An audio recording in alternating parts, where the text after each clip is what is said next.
एक सवाल, अगर आप ट्रैक करते हो तो, क्योंकि आप इस्तेमाल तो बहुत करते हैं प्रोडक्ट इसका, कैस्ट्रॉल।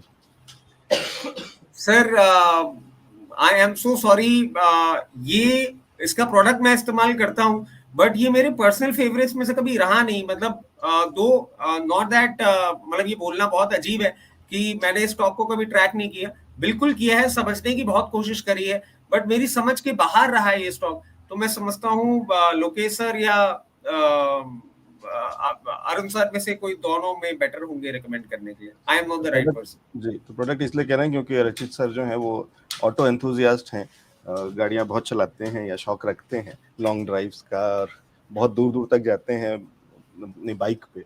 पूरा हिंदुस्तान करीब करीब इन्होंने कवर किया हुआ है, तो इसलिए कह रहा हूँ। चलिए अरुण जी से इस पर आए। अरुण सर, इसका चार्ट देख करके एक बार बता सकते हैं क्या, कैस्ट्रॉल 160 पे अगर खरीदी है तो क्या करना चाहिए? 160 पे खरीदा रही है तो अभी तो प्रॉफिट में 196 स्टॉक्स चल रहा है। और इस स्टॉक्स में हम लोग करीबन कितनी बार हमने अपने क्लाइंट को रिकमेंड किया और पोर्टफोलियो में भी हम रखते हैं स्टॉक्स को, क्योंकि कैस्ट्रॉल भले कम रिटर्न दे, बीच में इतना ज्यादा रिटर्न स्टॉक्स दूसरे स्टॉक्स की तरह नहीं दे रहा है जिससे दूसरे स्टॉक्स देते वैसे, लेकिन ये स्टॉक्स में पैसा बना ही बना। यहाँ पर भी मुझे लगता है कि 196 चल रहा है, और जिस तरीके का यहाँ पर 1-2 महीने से वॉल्यूम बना है स्टॉक्स का, RSI भी 65-66 के आसपास है, स्टॉक्स में वॉल्यूम भी बन रहा है। वॉल्यूम कहाँ पर बन रहा है? जो वॉल्यूम मतलब आज 12-13 साल के बाद, भले बीच में प्राइस हमें यहाँ पर 250-260 तक जाता हुआ नजर, तब भी इतना वॉल्यूम नहीं था जितना वॉल्यूम लास्ट 2-3 महीने में बने स्टॉक्स में। तो ये स्टॉक्स में भी बने रहना चाहिए। स्टॉक्स के लिए मुझे लग रहा है कि ये स्टॉक डेफिनेटली यहाँ से आपको आने वाले 6-8 महीने में या तो 3-4 महीने में भी ये स्टॉक भले करेक्शन के साथ करेक्ट होगा, लेकिन आप लॉन्ग टर्म इन्वेस्टर है, थोड़ा बहुत आप पेशेंट रखते हैं तो स्टॉक्स में बने रहे, स्टॉक्स में पैसा बनेगा। और स्टॉक्स मेरे लिए लगता है कि एक शॉर्ट टर्म है तो 10 से 15%, आप लॉन्ग टर्म इन्वेस्टर है तो आपका पैसा यहाँ 400-450 तक स्टॉक जा सकता है, मतलब डबल हो सकता है स्टॉक।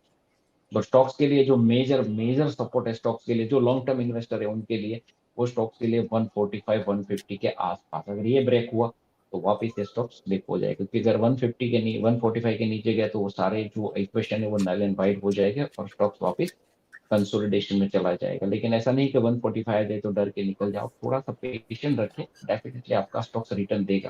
तो ये स्टॉक्स में भी मुझे लगता है कि स्टॉक्स में बने रहना चाहिए। स्टॉक्स के लिए यहाँ पर पी अभी भी 22 रुपया ही है, 22 रुपीज पी है, तो महंगा नहीं है कंपेयर टू अदर स्टॉक्स। तो स्टॉक्स में बने रहना चाहिए। और स्टॉक्स के लिए आप प्रॉफिट एंड लॉस का भी देखिए, तो ये स्टॉक्स 2019 से लेके 2020 के बाद कंटिन्यूस प्रॉफिट बढ़ा रहा है, कंटिन्यूस। अब देखिए 785, 1029 करोड़, 1093, और अभी करंट 1180, 81 CR है। तो ये मतलब स्टॉक्स के लिए ग्रोथ स्टोरी जारी है, तो स्टॉक्स में बने रहिए, स्टॉक्स डेफिनेटली पैसा बना के दे सकता है। जी ठीक है। लोकेश जी कुछ ऐड करना चाह रहे थे क्या? सर इसमें ना कुछ चेंजेस हुए हैं इस कंपनी में, मैं उसके बारे में थोड़ा हाईलाइट करना चाहूंगा। 2015 से लेके 2024 तक ये स्टॉक ने कुछ रिटर्न नहीं दिया, अगर ध्यान से देखा जाए। और इसका मेन रीजन ये था, सबके दिमाग में ये था, क्योंकि इलेक्ट्रिक व्हीकल आ रहा है तो कैस्ट्रॉल कौन यूज करेगा, क्योंकि इसका जरूरत खत्म हो जाएगा। बट अब 2023 के बाद थोड़ा सा मेंटालिटी चेंज हुआ है, सिर्फ इलेक्ट्रिक व्हीकल पूरी इंडिया में नहीं छाएगी, इसके साथ साथ हाइब्रिड भी चलेगा। पेट्रोल चले, डीजल खत्म हो जाएगा, बट पेट्रोल के बाद हाइब्रिड ज्यादा चलेंगे, साथ में इलेक्ट्रिक व्हीकल चलेंगे। तो एक चेंजेस तो ये है माइंडसेट में लोगों के, हाइब्रिड चलेगा तो कैस्ट्रॉल भी चलेगा, नंबर 1। अब बिजनेस में इन्होंने क्या चेंजेस किया है, इन्होंने कूलेंट बनाया है इलेक्ट्रिक व्हीकल के लिए, जो इंडिया के नंबर 1 प्लेयर हो चुके हैं ये अपने कूलेंट को इलेक्ट्रिक व्हीकल में डालने के लिए। तो वहां पर भी इन्होंने अपना प्रोडक्ट डेवलपमेंट किया है। तो मैं जो फंडामेंटल कुछ चेंजेस हुए हैं, और वो 2023 के करीब से ही इन्होंने ज्यादा देने की कोशिश की है।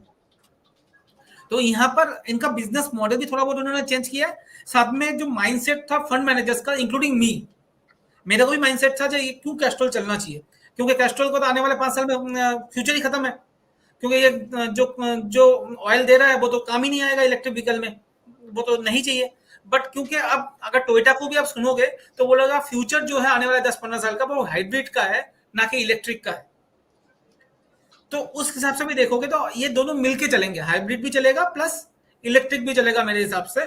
तो आपको ये दोनों देख के, एक तो बिजनेस में अभी कोई हैम्पर नहीं हो रहा, धंधा देखोगे तो धंधा तो बढ़ ही रहा था, खाली प्राइस में मूवमेंट नहीं आ रहा था क्योंकि पी इरोशन हो रहा था बिकॉज ऑफ ये थिंकिंग आ गई थी कि आगे फ्यूचर में इनका बिजनेस नहीं चलेगा।